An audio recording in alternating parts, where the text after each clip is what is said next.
Hi,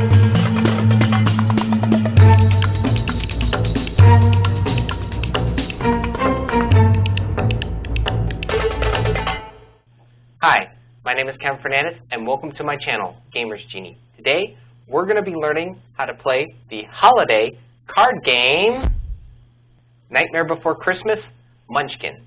This 3 to 6 player game designed by Steve Jackson and published by The Op. In this game, you are a onlooker of the different holiday worlds, but you notice that you're trying to get through and move forward, getting to the top level by using the different tools and items from the different lands, and even possibly becoming a citizen of Halloween Town, Christmas Town, Easter Town, or Thanksgiving Town. Will you be able to defeat all the monsters and nightmares that await you in this game? Or will you fall short and your opponents will have the last laugh? Find out as we go to the table and learn how to play Munchkin Nightmare Before Christmas. Divide the cards into door and treasure card decks, as indicated by card backs. The door cards will have Jack and this door on the back of this card, and the treasure cards will have the sack of toys that Jack tried to give to the children. Shuffle both decks.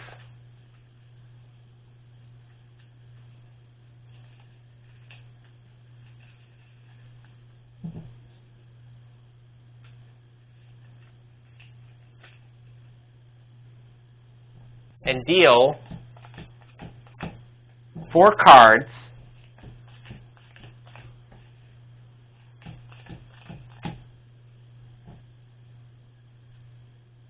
from each deck to each player. Place the door and treasure decks face down in the middle of the table, like so. Keep separate the face-up discard piles for 2 decks. So, 1 for here, 1 for here. You may not look through the discards unless you play a card that allows you to do so. When a deck runs out, reshuffle its discard pile if there is any. Otherwise, no one can draw any of that kind of card. So, if this is empty, just reshuffle it.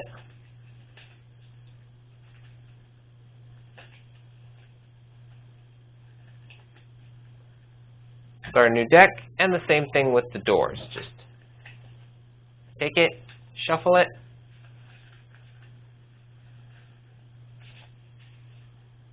place it face down.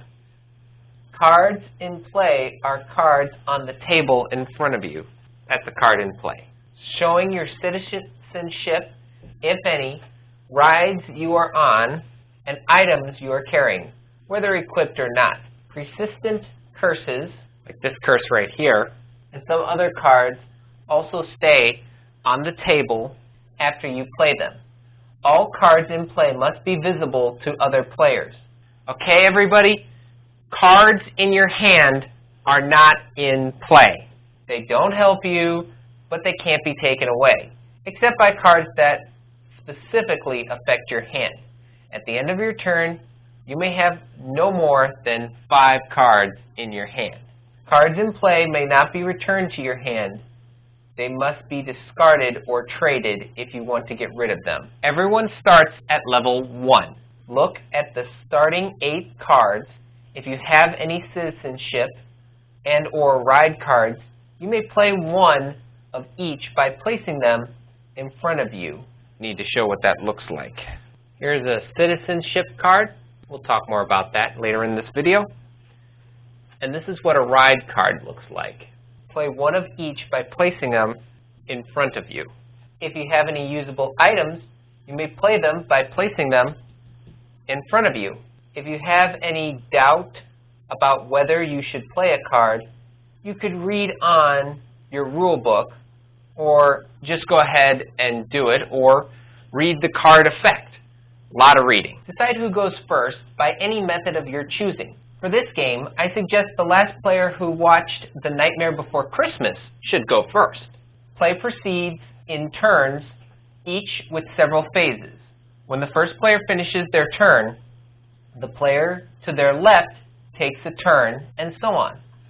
The first player to reach level 10 wins, but you must reach level 10 by killing a monster, unless a card specifically allows you to win another way. And that completes the setup.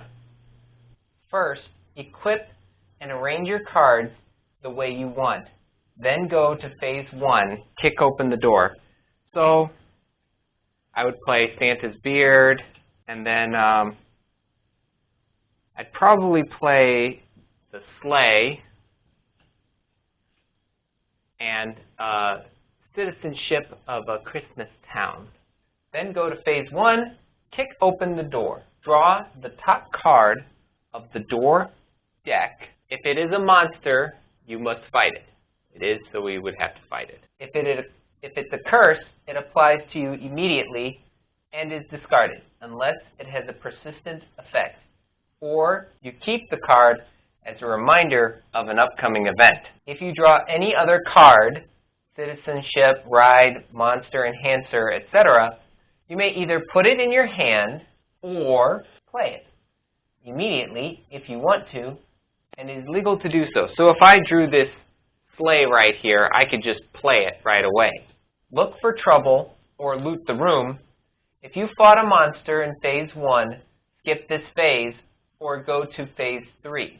If you did not draw a monster when you kick open the door, you have two choices. Either look for trouble or loot the room. So let's say I didn't get this card. Instead, I got this citizenship. So then I can look for trouble. You may play a monster card from your hand, like Mummy Boy right here, and fight it, just as if you had fought it by kicking open the door. Don't play a monster you can't handle unless you think you can get some help. Or you can loot the room. If you don't have a monster you want to fight, you draw a second card from the door deck, face down, and place it in your hand. If it is a monster, you can save it for later. Since it is, we can save it, either to fight or when you look for trouble, or to join a combat by using a wandering monster card. If it is a curse, like this one, you save it to play on another player when the time is right. You can play a ride or citizenship immediately if you want to, or save it in your hand for later. And those are two of the cards that I mentioned. So the sleigh is a ride, and the Christmas Town citizenship is a citizenship. If you have more than 5 cards in your hand, I have 8. You must play enough cards to get you to 5 or below. If you cannot or do not want to, you must give the access cards to the player with the lowest level. If players are tied for the lowest level, divide the cards evenly as possible, but it's up to you who gets the bigger set of leftovers. If you are the lowest or tied for the lowest, just discard the access cards. So I could give these cards away, or I could just, if I'm the lowest, I can just discard down to the proper number. 1, 2, 3, 4, 5 cards in hand. One more. So I'm going to get rid of this curse and just discard them like so. As soon as you are finished with charity, the next player's turn begins. A monster immediately enters combat against you when it is drawn face up, or when you kick open the door, or when you play it from your hand when you look for trouble. To resolve combat, simply compare the monster's combat strength, so in this case it's up here, and it'd be 12. It's always going to be up here in the top of the card, to yours. Your combat strength is equal to your level plus any bonuses or penalties you receive from special powers you receive from other cards in play on your side. You and other players may play one-shot items or citizenship abilities to help or harm you in combat. Your combat strength can be negative if you get hit by a curse or suffer some other penalty. A monster's combat strength and its level, plus or minus any modifiers it has from its powers or cards played on it. Some door cards may also be played into combat, such as monster enhancers. If a monster's strength is greater than or equal to your own strength, the monster wins the tie. You lose the combat and must run away. If your combat strength is greater than the monster, you kill it and go up a level, sometimes 2 for bigger monsters. You also get the number of treasures shown on the monster card, and the number of treasures is shown down here in the bottom left corner. Sometimes a card will let you defeat a monster without killing it. This is still winning, but you don't get a level, unless the ability says otherwise. You don't get the treasure either. If you kill a monster, or monsters discard them, and any other cards played, and claim your rewards. So let's say we just defeated this guy, we just discard him, and we get the rewards.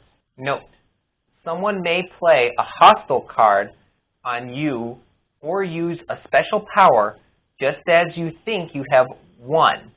When you are about to kill a monster, you must wait a reasonable time, defined as about 2.6 seconds, for anyone else to speak up. After that, you have really killed the monster, and you get the level and treasures, although they can still whine and argue. Certain cards, called monster enhancers, raise or lower the combat strength of the individual. Monsters' penalties to monsters are still considered enhancers. They also affect the number of treasures a monster's worth. Monster enhancers may be played by any player during any combat. All enhancers on a single monster add together. If there are multiple monsters in combat, the person who plays each enhancer must choose which monster it applies to. So, let's say I played Mummy Boy. He's not that strong.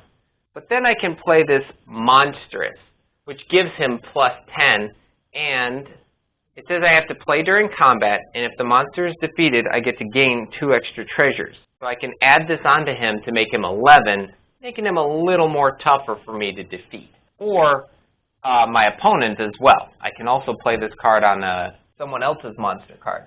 All enhancers on a single monster add together. If there are multiple monsters in combat, the person who plays each enhancer must choose which monster it applies to. And if I haven't mentioned it, enhancers also affect the reward. So you get 2 extra treasures if you defeat this one. I know it's probably you won't be able to read it, but instead of 1 treasure that Mummy Boy gives you, you get 3. Some cards, notably Wandering Monster, this card right here, allow other monsters to join the combat. You must defeat their combined strength in one fight to kill them. Any special abilities, such as forcing you to fight with your level only, apply to the entire fight. If you have the right cards, you can eliminate one monster from the combat and fight the others normally. But you cannot choose to fight one and run away from the other. If you eliminate one monster but then run from the other, you don't get any levels or treasure.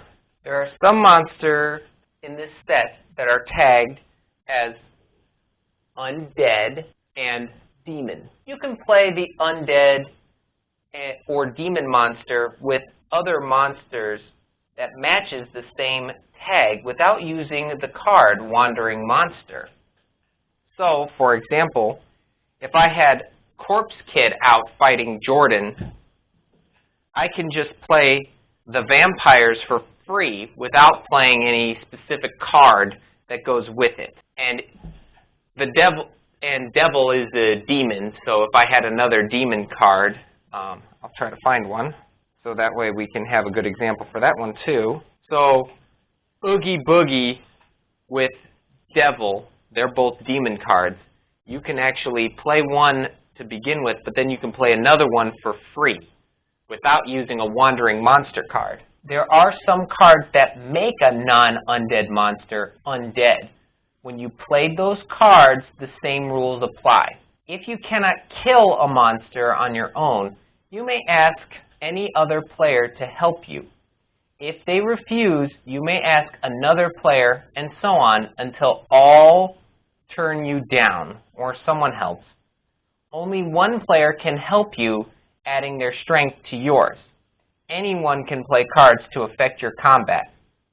However, you probably have to bribe somebody, give them a little. You may offer your helper any items you are currently carrying, or any number of the treasure cards the monster is worth. If you offer them part of the monster's treasure, you must agree whether they pick first or you pick first. You may also offer to play any cards from your hand that you legally could, such as go up a level card on your helper. One of the cards that you can play to help are these one-shot cards right here. They'll say one shot. And you can do that to help out your temporary partner is the best way to describe it. The special abilities or weaknesses of the monster also apply to your helper and vice versa. For instance, if a citizen of Halloween Town helps you, they can discard a monster to add your combined combat strength. If you are forcing the Wolfman, right here, and a citizen of Easter Town helps you, Wolfman's combat strength is increased by 4 for that fight. If someone successfully helps you kill the monster, you discard it, draw treasures, and follow any special instructions. So we get to draw 2 treasures for beating the Wolfman, and let's see, there are no combined abilities, only bad stuff. But if you fight with someone from Easter Town, he gets +4 strength. You level up for each monster killed in combat. Your helper does not go up any levels. You draw the treasure cards, even if it was your helper's special ability that defeated the monster, and distribute them according to your agreement. So let's say I said I was going to give half. So I gave 1 treasure card to my partner, and 1 treasure card goes to me. When you kill a monster, you go up 1 level per monster. Unless the monster card says otherwise, you also get its treasure, and it's 2 for the Wolfman. Each monster has a treasure number on the bottom of its card. Draw that many treasure cards modified by any monster enhancers played on it. Face down if you killed the monster alone, but face up so the whole party can see what you got if someone helped you. Treasure cards can be played as soon as you get them, even if you are the helper. If you defeat a monster, though, the use of a card or special power, you do not get the level and might not get the treasure. So be sure to check the card. If nobody will help you, or if somebody tries to help and others interfere, so you still cannot win, you must run away. You don't get any levels or treasure. You don't even get to loot the room. And you don't always escape unharmed. To run away, roll a die, and this die will be provided to you via the game. You successfully run away on a 5 or more. You got to roll the die, of course. Some special powers, citizenship abilities, and items make it easier or harder to run away from monsters. If you fail, so saying you roll a 2 or a 1, it does bad stuff to you, as described by its cards. So, that would be once bitten, twice shy. This is the Wolfman. The next time you attempt to run away, you automatically fail. Keep this in front of you as a reminder. That's when you read the bad stuff at the bottom of the card, if it has more than 1 special power. But there's usually always bad stuff on monster cards. If you must flee From multiple monsters, you roll separately to escape each one. In order of any kind, you choose and suffer bad stuff from each as soon as you fail, if you fail at all, to run away from it. And that's if you fail. If two players are cooperating and still can't defeat the monster, you must boldly run away. They roll separately, both of you, and each player chooses in what order to run away. The monsters can catch them both. After resolving all runaway rolls, discard the monsters. So let's say, because I'm working with a citizen of Eastertown, let's say it's too much for even me and my partner to handle. So then I would roll the die. I rolled a 6. I successfully ran away. Now my opponent, well, they didn't, so they suffer the bad stuff. And they have to set the Wolfman in front of them as a reminder. Once it's over, he gets to be discarded. If you die, you lose all your stuff. Once you have died, you don't have to run away from any remaining monsters. You keep your citizenship, so I get to still be a member of Christmas Town, and a level, and any present curses on you or your new character.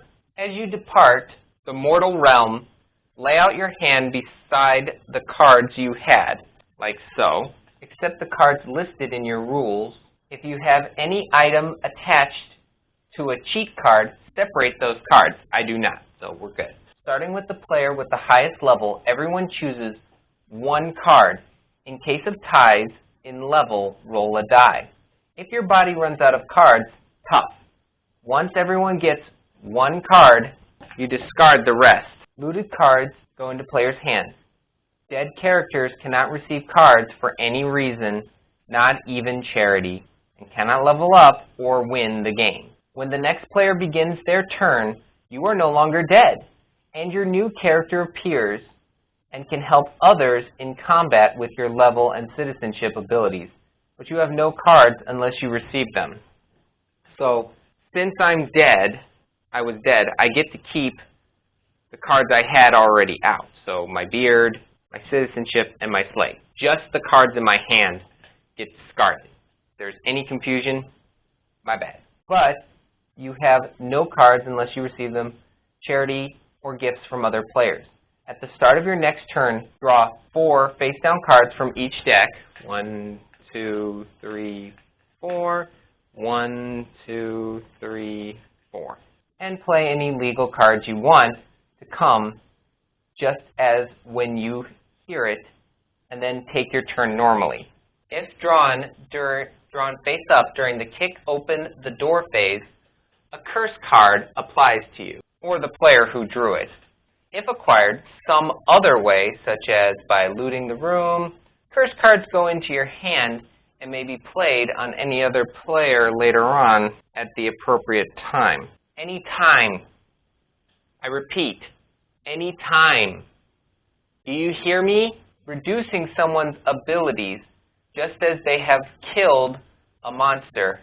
It's lots of fun. Usually a curse affects its victim immediately, if it can, and then discarded. However, some curses give a penalty later in the game, or have a persistent effect. You keep these cards until you get rid of the curse or the penalty takes effect. Persistent curse cards, they may not be discarded to your power of citizenship abilities. Nice try. Note, here's a little note. If someone plays your next combat curse on you while you're in combat, it counts in that combat. The same is true for your next turn. Curses played during your turn, they always count.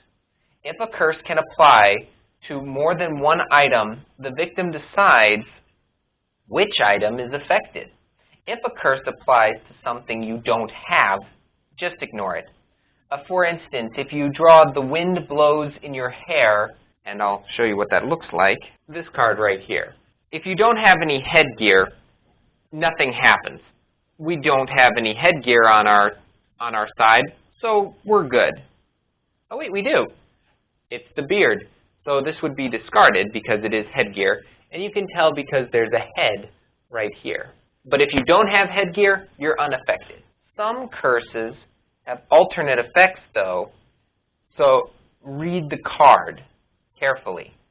There will be times when it will help you to play a curse or monster on yourself, or to help another player in a way that costs them treasure. Treasure cards include both permanent and one-shot items, as well as some special cards. Not considered items, any treasure card may be played as soon as you get it, or at any time on your turn, except during combat unless the card itself says otherwise. Most treasures are items. All items have a gold piece value, which is shown at the bottom of the card. No value is equivalent to 0 gold pieces. And these cards are also items. All items you have in play are considered carried items that are giving you bonuses or that you wish to use are equipped. You should indicate items that are not equipped by turning the card sideways, like so.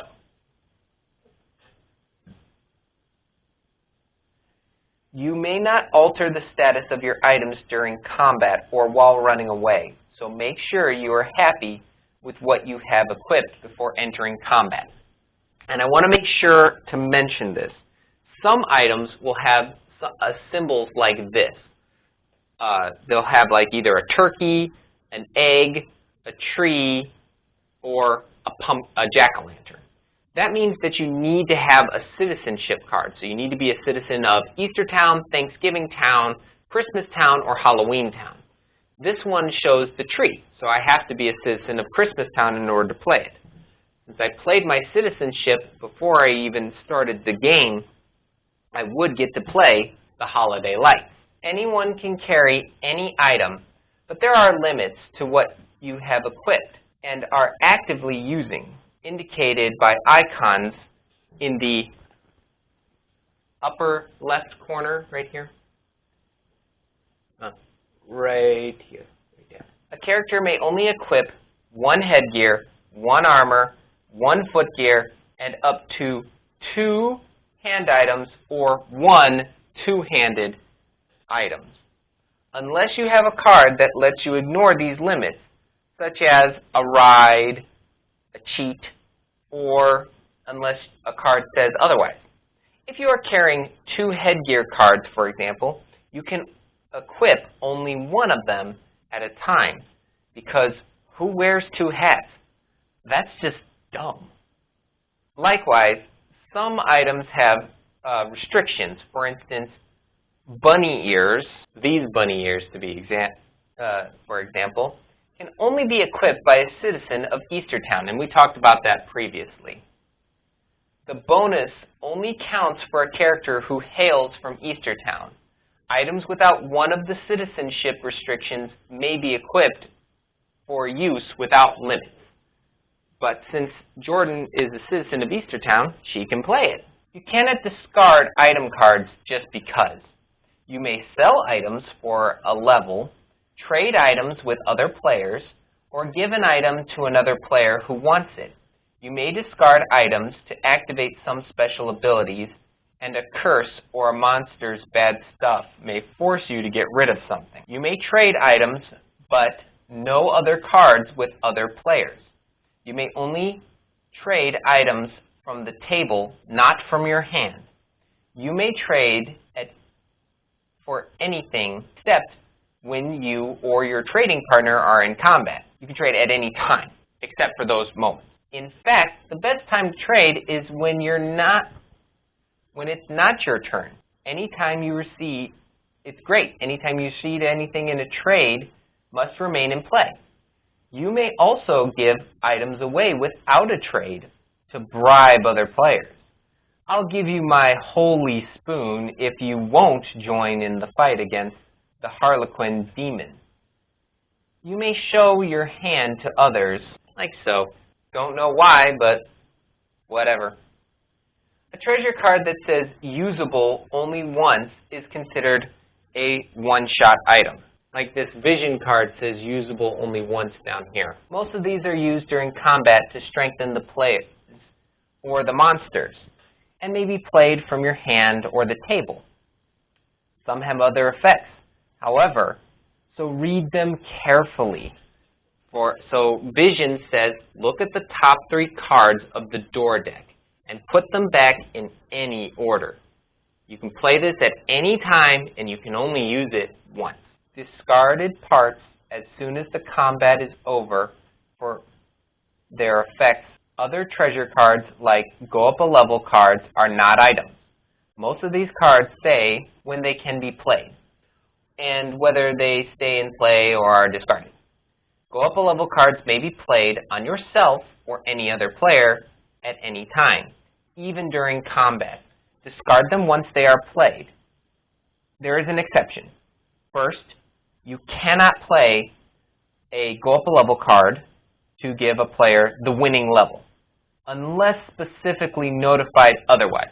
You can only get to level 10 traditionally through defeating a monster. You can get to levels 2 through 9 by playing a Go Up a Level card. At any point during your turn, except during combat or running away, you may discard items worth a total of at least 1,000 gold pieces and immediately go up 1 level. No value cards are the same as 0 gold pieces. If you sell items that are worth 1,100 gold pieces total, you don't get change. But if you can manage 2,000 worth, you can go up 2 levels at once, and so on. You may sell items from your hand as well as those you are carrying. You may not sell items to go up to level 10. I repeat, you can only do this by defeating a monster unless a card actually specifies that you can do that. Once a player has reached level 10 through combat, unless specified on a card, that player is the winner. And that's all you need to know to play Nightmare Before Christmas Munchkin. If you enjoyed this video, please give it a like, hit that subscribe button, and ring the notification bell to be notified for videos just like these. If you are a big fan of the channel as a whole, consider becoming a Patreon supporter on our Patreon page. I'll leave a link to that in the description below, where you can see how to play videos like this one early before anybody else. You can support us for as little as $1 a month. I'd like to thank our current Patreon supporters. Your donations mean a lot to this channel.